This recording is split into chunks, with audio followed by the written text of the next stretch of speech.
Assalamualaikum warahmatullahi wabarakatuh. Saya Kumalawati, mahasiswi S1 Akuntansi dari Fakultas Ekonomi Unisula, akan menjelaskan materi mengenai etika profesi dan tata kelola perusahaan, bab etika akuntan dalam perpajakan.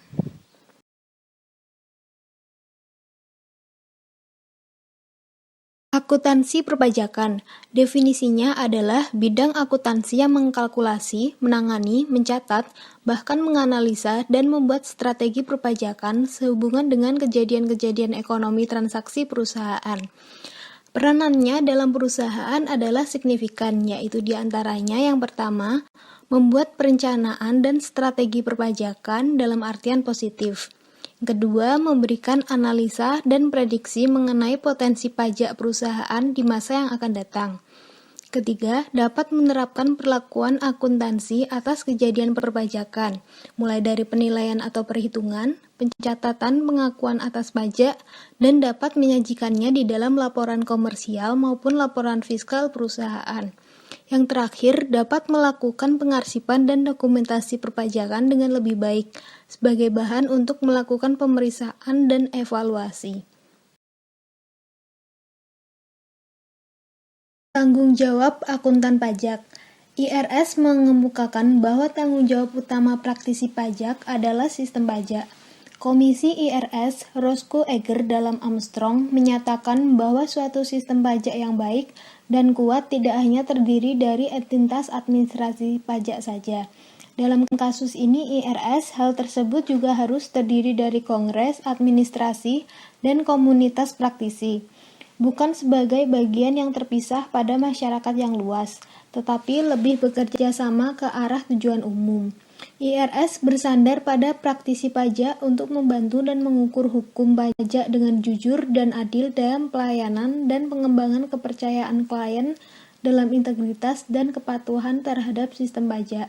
Sedangkan menurut William L. Raby dalam Armstrong, sistem pajak yang mendukung IRS akan menimbulkan perdebatan pajak. Oleh karena itu, praktisi lebih baik melayani publik dengan mengadopsi suatu sikap.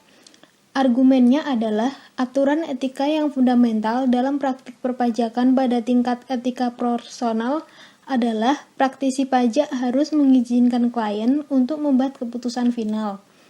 Praktisi tidak berhak mengganti skala nilai kliennya. Di samping itu, praktisi juga harus bertanggung jawab tidak menyediakan informasi yang salah untuk pemerintah. Seorang auditor pajak bertanggung jawab mengaudit pajak penghasilan dari wajib pajak untuk menentukan apakah mereka telah memenuhi undang-undang perpajakan yang berlaku. Audit yang dilakukan oleh auditor pajak termasuk jenis audit kepatuhan. Etika dalam praktik perpajakan. Dalam kaitannya dengan etika akuntan pajak, AICPA mengeluarkan Statement on Responsibilities in Tax Practice atau SRTP. Adapun isinya adalah sebagai berikut. Yang pertama, Tax Return Position atau posisi pengembalian pajak. 2. Answer to question on returns atau jawaban pertanyaan atas pengembalian. 3. Certain procedural aspect of preparing returns atau aspek prosedur tertentu dalam menyiapkan pengembalian. 4. Use of estimates atau penggunaan estimasi. 5. Departure from a position previously concluded in an administrative proceeding or court decision atau keberangkatan dari suatu posisi yang sebelumnya disampaikan di dalam suatu kelanjutan administratif atau keputusan pengadilan. 6. Knowledge of error return preparation atau pengetahuan kesalahan persiapan kembalian. 7. Knowledge of error administrative proceeding atau pengetahuan kesalahan cara kerja administrasi. 8. Form and content of advice to taxpayer atau format dan isi nasihat pada klien.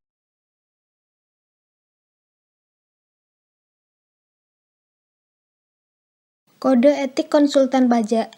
Konsultan pajak adalah setiap orang yang dengan keahliannya dan dalam lingkungan pekerjaannya secara bebas dan profesional memberikan jasa perpajakan kepada wajib pajak dalam melaksanakan hak dan memenuhi kewajiban perpajakannya sesuai dengan peraturan perundang-undangan perpajakan. Kode etik IKPI adalah kaidah moral yang menjadi pedoman dalam berpikir, bersikap, dan bertindak bagi setiap anggota IKPI. Setiap anggota IKPI wajib menjaga citra martabat profesi dengan senantiasa berpegang pada kode etik IKPI.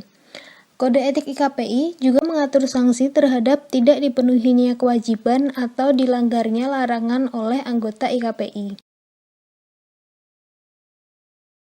Kode etik konsultan pajak kepribadian. Konsultan pajak Indonesia wajib setia dan taat sepenuhnya kepada Pancasila dan Undang-Undang Dasar 1945, patuh pada hukum dan peraturan perpajakan, serta menjunjung tinggi integritas, martabat, dan kehormatan profesi konsultan pajak. Melakukan tugas profesi dengan penuh tanggung jawab, dedikasi tinggi, dan independen, serta menjaga kerahasiaan dalam menjalankan profesi. Konsultan pajak Indonesia dilarang melakukan kegiatan profesi lain yang terikat dengan pekerjaan sebagai pegawai negeri kecuali bidang riset, kajian, dan pendidikan. Meminjamkan izin praktik untuk digunakan oleh pihak lain, dan menugaskan karyawannya atau pihak lain yang tidak menguasai pengetahuan perpajakan untuk bertindak, memberikan nasihat, dan menangani urusan perpajakan. Kode etik konsultan pajak terhadap teman profesi. Konsultan pajak Indonesia dilarang menarik pelanggan yang diketahui atau patut dapat diketahui bahwa pelanggan tersebut merupakan pelanggan konsultan pajak lain. Yang kedua, membujuk karyawan dari konsultan pajak lain untuk pindah menjadi karyawannya. Yang ketiga, menerima pelanggan pindahan dari konsultan pajak lain tanpa harus memberitahukan kepada konsultan pajak lain tersebut, dan harus secara jelas dan meyakinkan secara legal bahwa pelanggan tersebut telah mencabut kuasanya dari konsultan pajak lain tersebut. Kode etik konsultan pajak terhadap wajib pajak. Konsultan pajak Indonesia wajib menjunjung tinggi integritas, martabat, dan kehormatan dengan memelihara kepercayaan masyarakat, bersikap jujur dan berterus terang tanpa mengorbankan rahasia penerima jasa, dapat menerima kesalahan yang tidak disengaja dan perbedaan pendapat yang jujur, tetapi tidak boleh menerima kecurangan atau mengorbankan prinsip, mampu melihat mana yang benar, adil, dan mengikuti prinsip objektivitas dan kehati-hatian. Selanjutnya, bersikap profesional artinya senantiasa menggunakan pertimbangan moral dalam pemberian jasa yang dilakukan, senantiasa bertindak dalam kerangka pelayanan dan menghormati kepercayaan masyarakat dan pemerintah, melaksanakan kewajibannya dengan penuh kehati-hatian, dan mempunyai kewajiban mempertahankan pengetahuan dan keterampilan. Selanjutnya, menjaga kerahasiaan dalam hubungan dengan wajib pajak. Artinya, harus menghormati dan menjaga kerahasiaan informasi yang diperoleh selama menjalankan jasanya, dan tidak menggunakan atau mengungkapkan informasi tersebut tanpa persetujuan, kecuali ada hak atau kewajiban legal profesional yang legal atau hukum atau atas perintah pengadilan untuk mengungkapkannya. Anggota mempunyai kewajiban untuk memastikan bahwa staf atau karyawan maupun pihak lain dalam pengawasannya dan pihak lain yang diminta nasihat dan bantuannya tetap menghormati dan menjaga prinsip kerahasiaan. Kode etik konsultan pajak terhadap wajib pajak. Konsultan pajak Indonesia dilarang memberikan petunjuk atau keterangan yang dapat menyesatkan wajib pajak mengenai pekerjaan yang sedang dilakukan. Memberikan jaminan kepada wajib pajak bahwa pekerjaan yang berhubungan dengan instansi perpajakan pasti dapat diselesaikan. Menetapkan syarat-syarat yang membatasi kebebasan wajib pajak untuk berpindah atau memilih konsultan pajak lainnya. Menerima setiap ajakan dari pihak manapun untuk melakukan tindakan yang diketahui atau patut diketahui melanggar peraturan perundang-undangan perpajakan. Selanjutnya, sanksi atas pelanggaran kode etik profesi. Pasal 13 Kode Etik Konsultan Pajak menegaskan sanksi terhadap pelanggaran kode etik antara lain berupa teguran tertulis, pemberhentian sementara, dan pemberhentian tetap. Sebelum sanksi yang tersebut pada ayat 1 di atas diberikan, anggota IKPI yang bersangkutan harus diberi kesempatan membela diri dalam rapat majelis kehormatan, dan anggota tersebut dapat disertai oleh sebanyak-banyaknya 3 orang anggota IKPI lainnya sebagai pendamping. Dalam hal keputusan sanksi pemberhentian tetap, maka keputusan tersebut baru berlaku setelah yang bersangkutan diberikan kesempatan untuk membela diri di depan Kongres.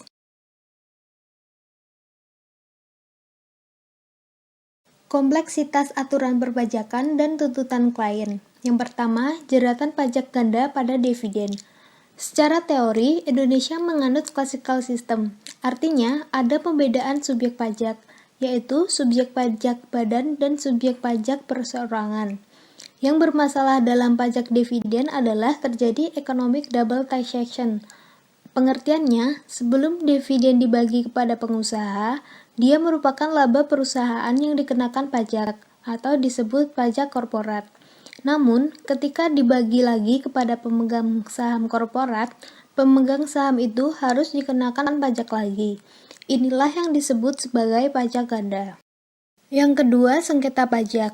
Kalau terjadi disput, yakni hitungan wajib pajak dengan petugas pajak berbeda. Jika terjadi sengketa SPT, maka apapun yang akan dipakai adalah hitungan aparat pajak, dan hitungan itu harus dibayar lebih dahulu oleh WP sebesar 50% dari hitungan petugas pajak sebelum bisa dibawa kepada pengadilan pajak. Kalau hitungan WP yang dinyatakan pengadilan benar, maka WP berhak menerima restitusi.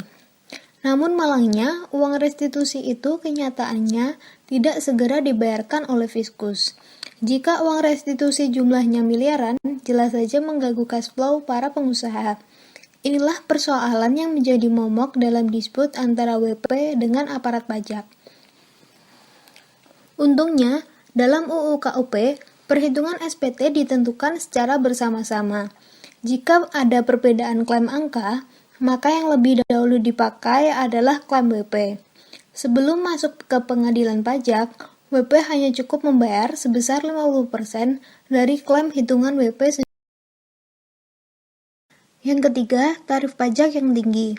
Tarif pajak yang tinggi membuat yang bayar menjadi sedikit, sehingga membuat banyak orang yang lain lebih sering menghindar dan kucing-kucingan dengan petugas pajak. Dalam pikiran mereka, sekali Anda punya NPWP, sampai mati Anda akan dikejar oleh aparat pajak.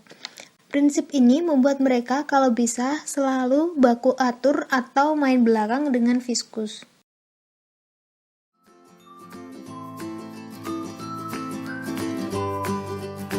Demikian presentasi dari saya mengenai bab etika akuntan dalam perpajakan. Mohon maaf apabila ada salah kata. Terima kasih. Wassalamualaikum warahmatullahi wabarakatuh.